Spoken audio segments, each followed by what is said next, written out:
the impact of what happened in Athens and Rome, the Mhm. impact of what happened in the kind of the trajectory through the French Revolution, Mhm. the impact of what happened in the U.S. Civil War, and then does kind of can you put this in contextual history or into Sure. context over history? I'm sorry. Mhm.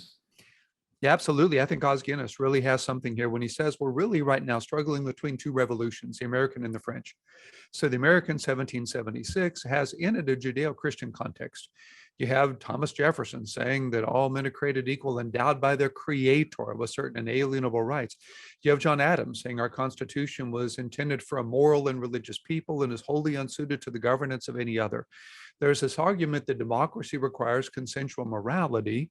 And in the founders' mind, anyway, that consensual morality was rooted in a consensual religious worldview. Not claiming they were all Christians as we would identify Christians at all, but nonetheless, there was a consensual Judeo Christian sense of morality. By contrast, 1789, the French Revolution is secular in its ideology and in its intent. They're literally making churches into what they called halls of reason. They're seeking to develop a revolution entirely, exclusively, intentionally on secularistic, anti-religious grounds. In their context, more anti-Catholic perhaps than anything, but nonetheless anti-religious grounds. And what we see today is really a battle between those two. The 1789, you could take back to Athens. You could take back to the beginnings of a Greco-Roman world in which, if you had a belief in the gods, there was a transactional religion, placed a sacrifice on the altar so the God would bless your crops.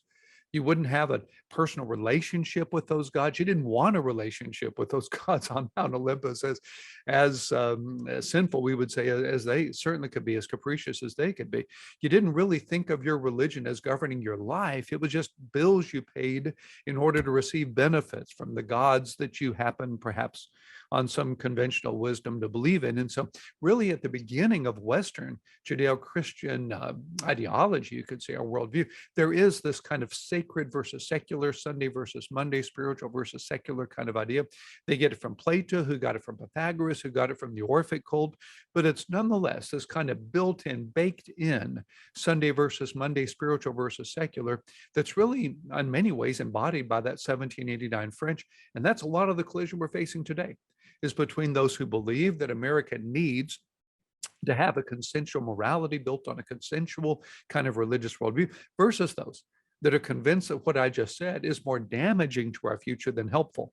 That religion flies planes into buildings and causes 9/11s and clergy abuse scandals. And so religion spends money on buildings instead of people, and heaven instead of earth. And we've outgrown religion now. And authenticity is the path to flourishing. And now religion is seen as dangerous as opposed to helpful. That's the fourth chapter of the book, The Coming Tsunami. And in some ways, I think it may be the most important of all.